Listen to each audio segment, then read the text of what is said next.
Hello, everyone, and welcome to this particular quarter sessions of Two Doctors and a Twist. I have Dr. Jamie back with me. She's been working Yay! on a huge project. Dr. Jamie, I how's it have going, girl? missed you. I have missed you. I've missed our audience. So happy to be back. Oh my goodness. Oh my gosh, thank you. And I know you did a great job on your project, as you always are doing great jobs. I am so lucky to have so many great women in my tribe around me, and it's just wonderful. So I will wait no longer. We have this awesome guest today, Dr. Teresa Wilburn. And we're going to welcome her today to our show. She's an educational psychologist, retired high school counselor, author, mentor, and lifelong advocate for students and families. With decades of experience in education, counseling, and student development, Dr. Wilburn has dedicated her career to helping young people navigate the critical transitions that shape their futures. Her work emphasizes the importance of starting early, particularly during middle school, and she's going to talk more about that. So, to prepare students academically, socially, emotionally, and personally for success. Dr. Jamie and I talk a lot about personal brand, preparing yourself, leadership, and we even talk about AI. But Dr. Wilburn gives students the basics of what they need. She's a proud member of Alpha Kappa Alpha Sorority Incorporated. Dr. Wilburn has also built a remarkable network of educators, community leaders, families committed to student achievement and empowerment. So today, we're simply having a Saturday conversation about education, family, purpose, and what every parent should know before their child reaches high school. And so, and even into high school, Dr. Wilborn is going to talk to us about that. And I can attest to the things that Dr. Wilborn will probably more than likely talk about. She was a high school counselor at the school where my daughter went. So, without further ado, Jamie, what are your thoughts? Let's talk Well, about the journey. I'm super excited to be here. One back with Two Doctors and a Twist, and to start us off with Dr. Wilburn. So, Dr. Wilburn, before we talk about books and education, I guess what we'd like you to do is kind of tell us about your journey. What first inspired you to kind of dedicate your life to helping young people, which is so important? Thank you. First of all, let me say thank you for having me on. You guys are doing a wonderful job. This is a tremendous show, and I am so happy that you have me on. But you are doing a fabulous job with such good information that people really need to know. So everything is so relevant, and it just brings everything full circle. So let me just say, first of all, I appreciate you and all that you're doing. Okay, start there. And your question to me was what inspired me. I'm going to walk back a little bit in this journey. One of the things that I have done, I don't know if you mentioned this, Dr. Carroll, but I spent, and I make up numbers because sometimes because I've gotten older. So sometimes I'm going to say 12 years. I'm going to say 12 years. I spent 12 years on the Dr. Bill and Melinda Gates Scholarship Foundation Committee. I said 12 years, it might have been 13. I made up numbers, okay?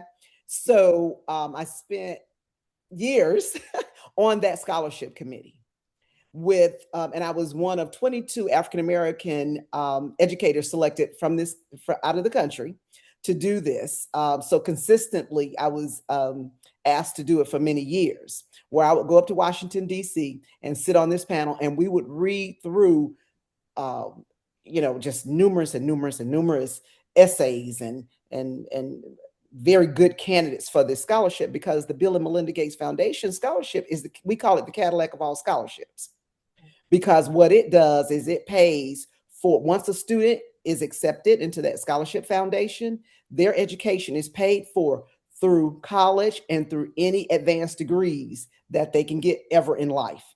So if you can get into that scholarship foundation, then you are set for life. Now, the other thing is that they provide mentorship throughout the scholarship. And so it's forever. So I've known people to get PhDs, Wow. MDs, everything with it. And it was so amazing because Bill and Melinda Gates, the foundation, was just interested in evening out the playing field for minorities. So it was open to African American, Hispanic American, Asian Pacific Islanders. And again, once you got into the scholarship pool, then you were pretty much set for life. So as I served on that committee, as reading the endless essays of students, and we didn't have a set number of students to choose. They said, Bill and Melinda Gates said, if the students have achieved this scholarship, then give it to them. We didn't have a set number, a pocket of money. It wasn't this amount of money. It wasn't that amount of money. It wasn't, you know how most scholarships say, oh, we give you 10,000, we give you 20,000. It wasn't a number. Yeah. Well, let me ask you something, Dr. Wilburn. Even though it wasn't a number, these were people that earned this, that Yes. had filled the gap. You weren't just choosing people just because to fill a bucket so that you No, could, no, okay, great. they were outstanding. And I love the idea of the leveling out the playing field.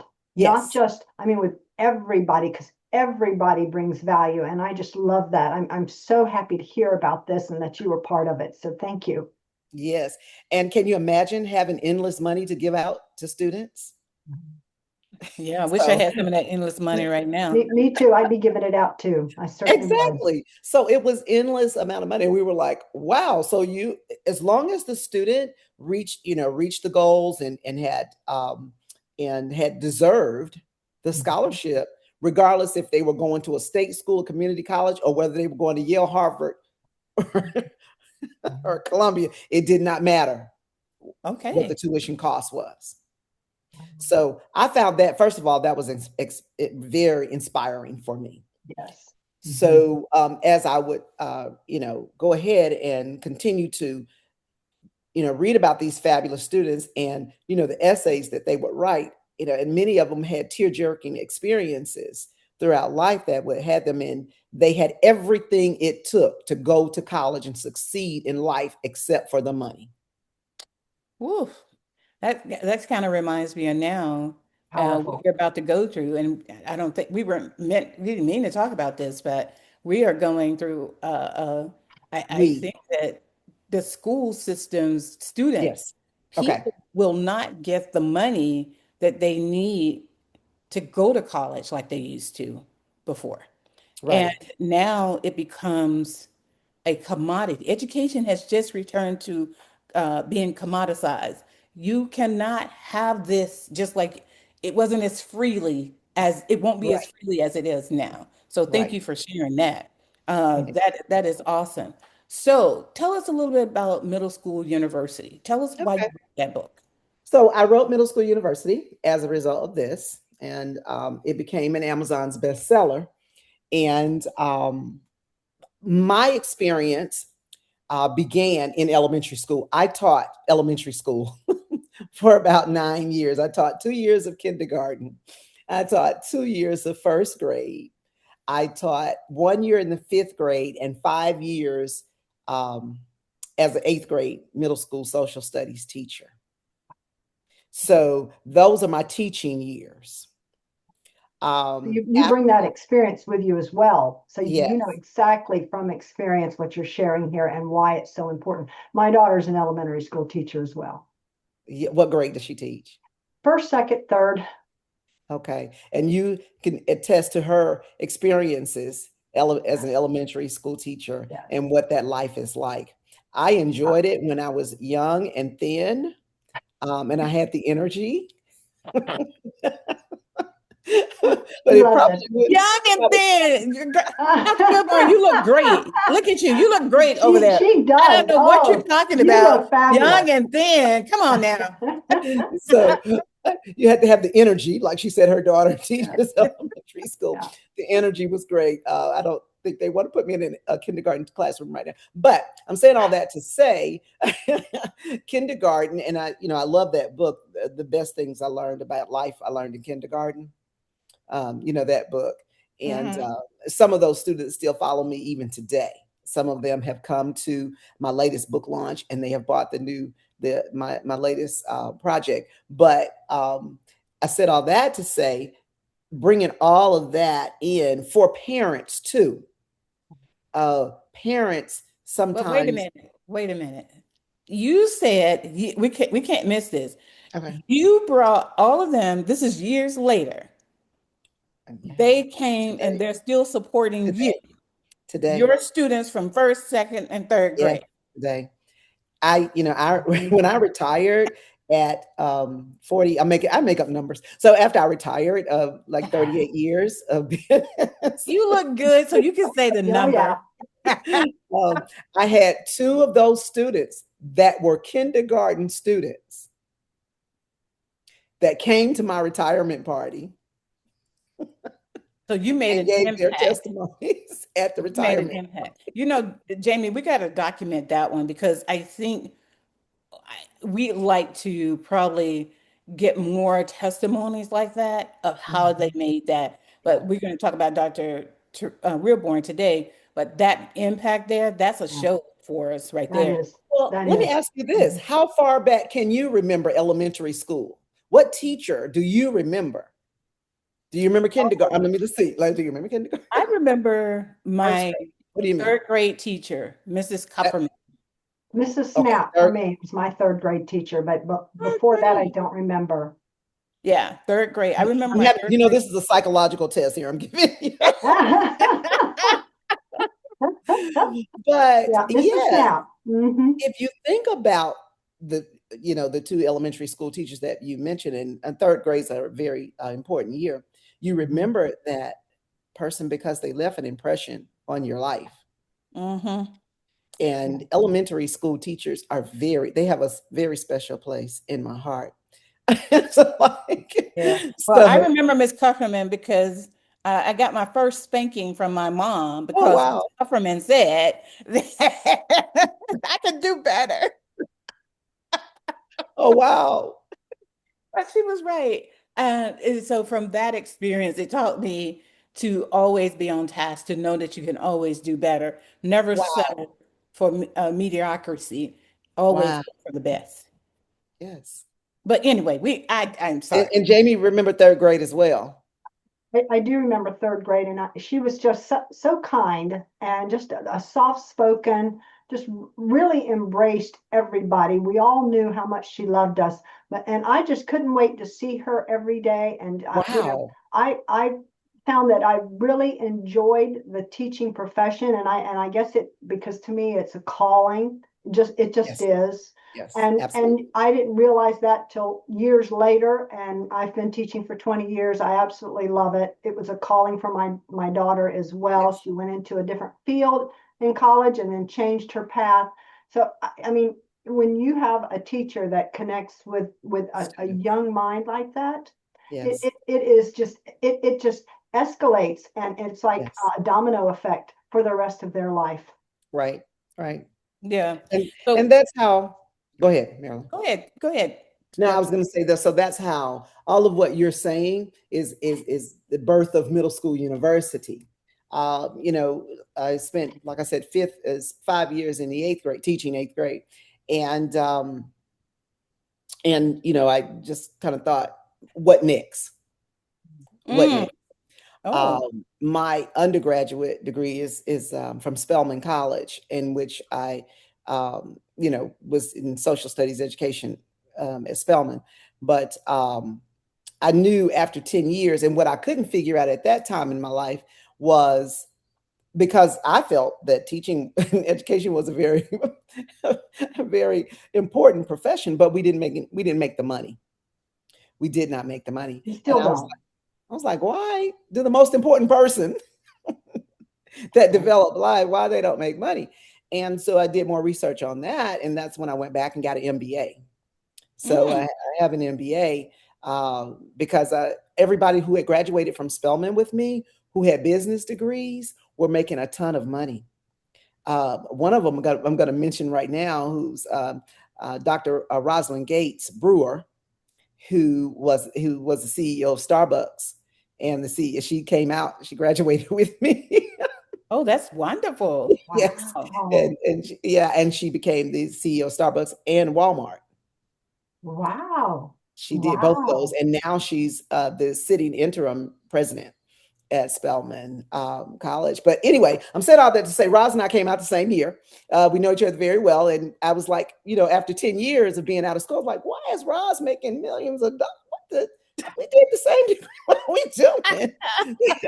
And some other students. And I was like, wow, and they were business people. They were economics majors, business majors, finance majors, and they were just making different. And I was like, what am I doing here? But anyway, so that's what took me to the business aspect of things. And as I was developing middle school university, that was kind of my test of, how do you grow a business as well as, educate people? How do you do the both of those? So I had to take everything that I learned, and I would, I'm a journalist. I love to journal about things, and I'm always writing things down. So I had actually taken middle school university, and it's a conglomerate of all of the parent meetings that I had over the years of Wow. what I needed to tell parents, because I was always fascinated how parents would come to parent meetings and sit there and they would just listen to the teacher and they would nod and they would listen to the teacher and they would not. And I was like, they don't ever ask questions. They don't ever ask. They just go by whatever the teacher says. So this is developed to give parents more power in the meetings. So when you go to a parent meeting, you know what to ask. Yeah. And I would definitely say, if you have a student that is headed to high school, I would definitely get this book, because I remember when my daughter was headed to high school, Dr. Wilburn was just getting to her school. There was another counselor there working with her, and I went to the school and I said, "Do you have anything that parents, like what you're sharing, Right. Dr. Wilburn, in the book that you wrote, that you can share with us about how to get these kids acclimated to high school?" My daughter was a very shy, timid sort of like child at the time. Uh, and I wanted to make sure she got acclimated into high school the right way. Okay. So I'm loving that you wrote this book to get the parents to ask that question. So much so that when she was going to high school, to get to the nuts and bolts of what you're saying, I threw a welcome to high school party and invited all of the kids from her eighth grade class to this party. Oh, wow. And the kids had questions, and the counselor, high school counselor that was there at the time, she came out to the party and Wow. spoke to the parents about different things while the children were over playing games. I did it at Dave and Buster's in Atlanta. Yeah, I kind of get extravagant sometimes, but Perfect. you know, Perfect. we want these kids to learn. So I love that you wrote the middle school university for that, as well as how it continued on. I think in reading it, I have a copy of the book and reading it through high school. So that was great. So let's get on with the questions. I'm sorry, we kind of got stopped, guys. And I Good so, love stuff, it. I though. love Good it. stuff. yeah. So you've written, speaking of your book, you've written extensively about middle school students. Why do you believe middle school is such a critical period in a student's life? I think parents are very engaged in elementary school. They're excited about kindergarten and first and second. Parents by middle school, parents are like, okay, go on. Like, you got this, so we see a drop off in parent meetings in middle school. In high school, they just don't go. Oh, Nobody's going to a wow. high school parent meeting. But guess Oh, what? They still have them. Yeah, yeah, and And they so, do. And yeah. I think that's wonderful about the high school and the parents going to those meetings. I'd never missed a meeting in high school, so I guess I was kind of different. Yeah, I but it guess I was, wasn't it wasn't the crowd. When you go to a elementary school parent meeting, you have a bigger crowd. You have all these parents, they're excited. We educators found out that if you, even though you have a business part to the meeting, like the school funding and all that kind of stuff, one of the other things you do is you put their kids up on the stage and that'll drive them out. So we Mm. had to learn to have some kind of program Oh, wow. centered Oh, around kids. And then we throw the business part of stuff in there yeah. at the business, you know. So we learned that later on. If if you have, it doesn't matter. It doesn't matter if they're playing the horn, even if they can't, the violin, it doesn't matter. If as long as you have somebody's kids up there, then parents will Wow. show up. But if So you don't speaking have of Great their kids, parents, strategy. they're not. yeah, Great strategy. yeah. Mhm. Speaking of parents' role, Jamie, I think, what do you think about that? I think you had some questions for in the I parents' do. role. Yeah. I do. And, you know, because, uh, many parents, they kind of focus a lot more on the elementary school experience, just like you're saying, more parents are showing up at the parent conferences, and that's good. I mean, your child's little and you want to be there for them. And then when they get older, you go, okay, you can handle it now. The teachers are there, and I don't have the time, or whatever the reasons may be. Whatever. Yes, absolutely. Why do you think that, I mean, just moving from elementary to middle school and the downturn of parent engagement, why Yeah, do you think that middle school, that it often gets overlooked, and then even continues on into high school? absolutely, absolutely. Um, it's interesting that parents do it that way because I think they need more attention in middle and high school. You need to pay them Wow. some attention. Yes. That's when you Wow. learn about more about how their personalities have developed. And Now, I think you hit on something there. pay attention in middle school and in high school. That's where they need most of the attention. So, and as well, after I left teaching school, and then I became a school counselor. Okay, I looked around the room and I said, "Now I don't want to teach anymore. I'm not making enough money. What else can I do?" I didn't like the principal's job. I know I didn't want to do that. And I looked around, and the actual counselor looked like she was having fun with the kids. I said, "Look at her job. That's a cute little job there." So that's when I looked into because she was, all the kids liked her. She was, having fun with the kids. She'd do these fun little activities, you know, um, and she was more engaging, and it was out of the classroom. So that's how and when I became a school counselor. And I did that initially for about 9 years. Once again, with my business mind saying, now how can I continue to make more money, but still be in education? And that's when I went into school administration. And I was an assistant principal at St. Pius High School here in Atlanta for about, let's say, let me give it 4 years. I told you I make up numbers. So about 4 years at St. Pius as an assistant principal.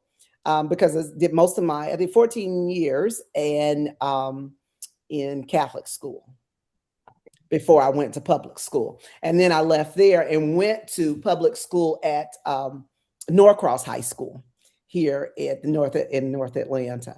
And so I was there 2 years. We're going to talk about numbers again. I was there for about 2 years as an assistant principal. Now, Norcross High School is big, very different from St. Pius. Norcross High School is 3,200 strong. Oh, wow. Okay. Wow. Maybe 3,400 that year. Okay. And there were 12 assistant principals at that school. And in addition to that, we had a powerhouse sports program. We were always winning the state championship in basketball. We were always winning state championships in soccer, football. We were a major powerhouse. And I talk a lot about sports in middle school university because I think sports, in any type of extracurricular activity, is very, very, very important. So I talk a lot about how teamwork, you're always having to learn, be a team. That's where that concept came from. It came from sports. Yeah. So when you're in the work world, they say you're part of a team. Where did you learn to be a part of a team? In elementary school when you play little league, whatever. I feel like you're All my dropping children were nuggets in them. right and left. Yeah. I'm sorry, Jamie. I'm sorry. All my children were in, little league, and the football and the baseball and Boy Scouts and Girl Scouts and Yes, wrestling and all the things. All Just that's keep important them stuff. involved. So yeah, All that's they important learn to stuff. play with a team. So Yes. Because Yeah. when you get to be an adult, what do they say? We want you to be part of our team. Right. That's right.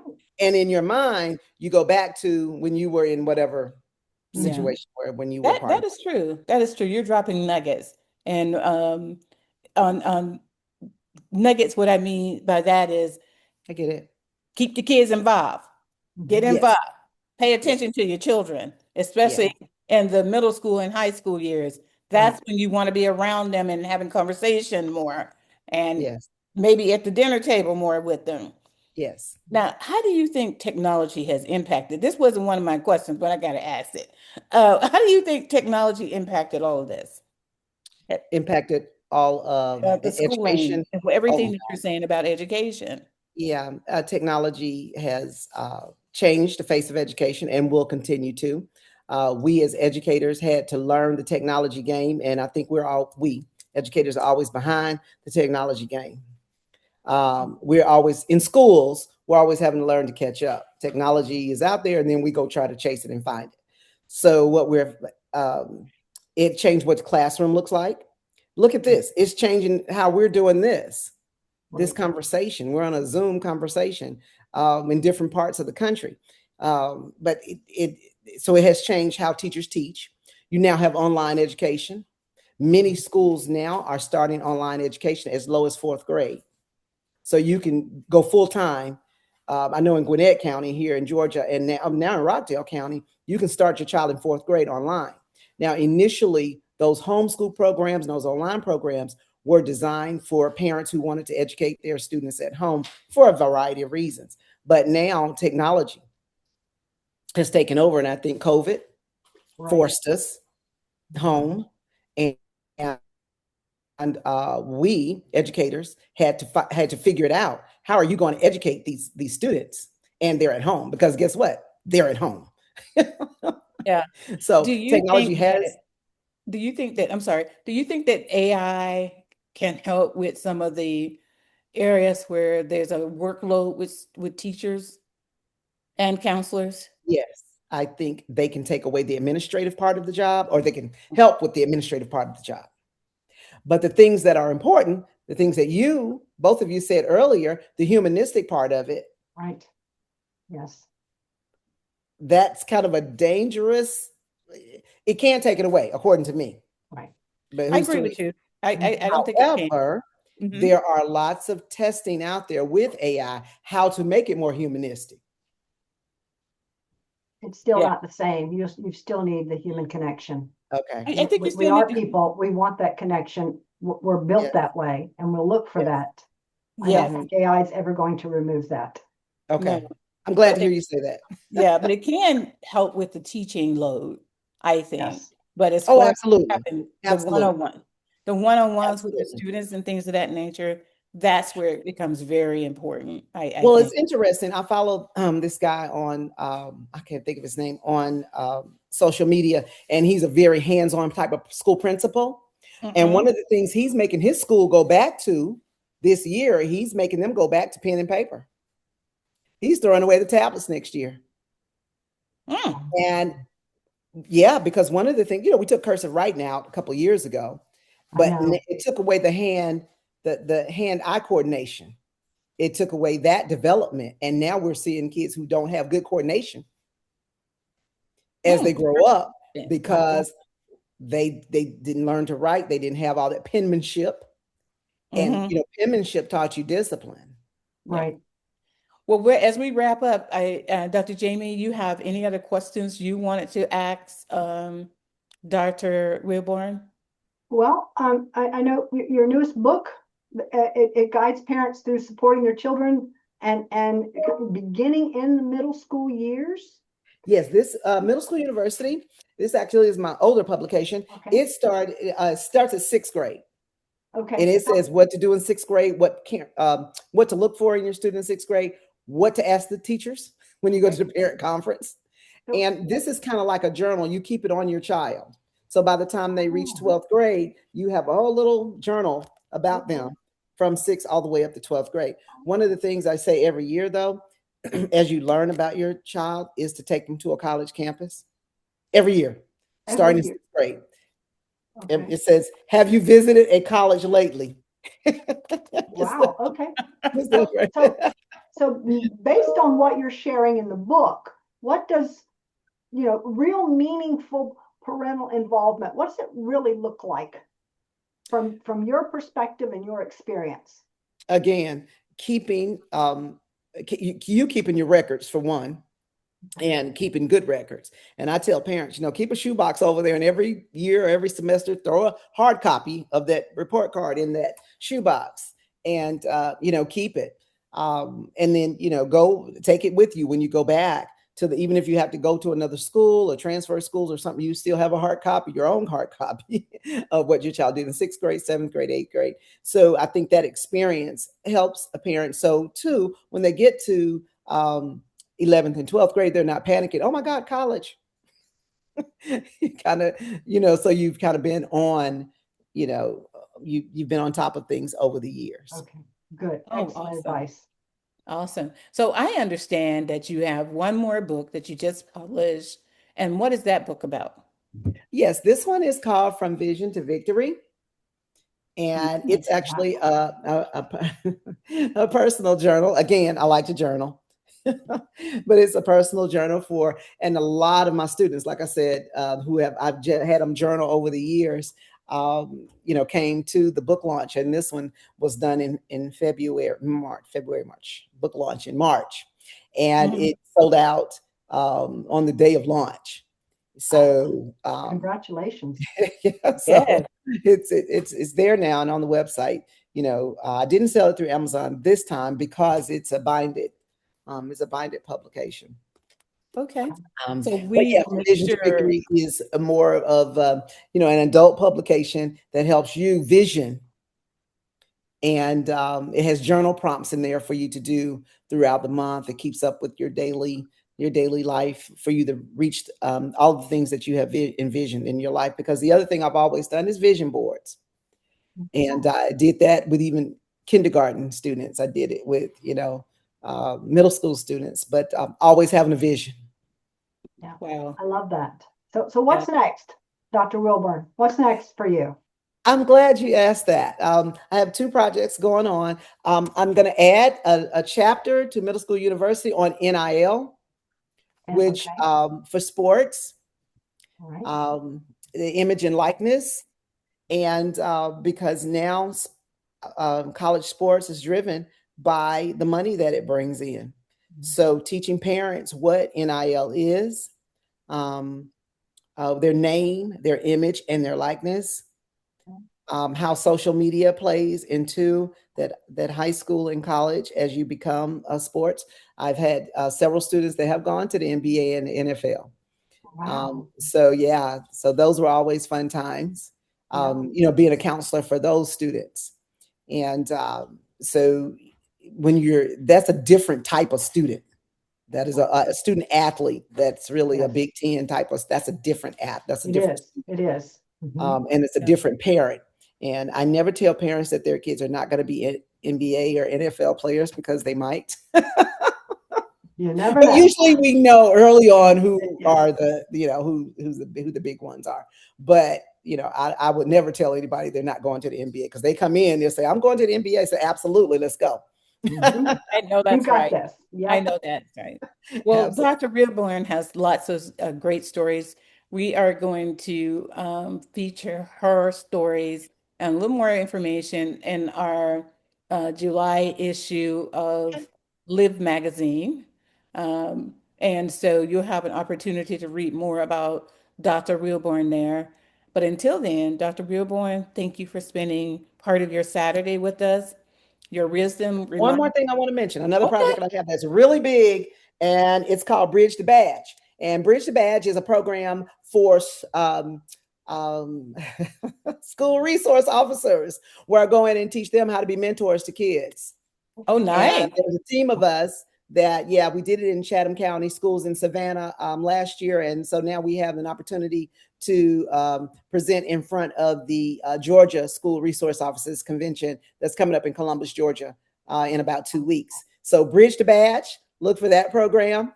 We're taking that show on the road, and you'll see more about that soon. and we will make sure we include that in the write-up for you. So your wisdom reminds us that success doesn't suddenly begin in high school or college. It begins with intentional guidance, caring adults, and strong foundations. We want to thank you for joining us on Two Doctors and a Twist. And until next time, keep learning, keep growing, and keep investing in people that matter the most. Thank you, And guys. thank you. You guys are Thank you. fabulous. Thanks for Thank having me on you. your show. And I look forward to getting the link to it. Thanks, guys.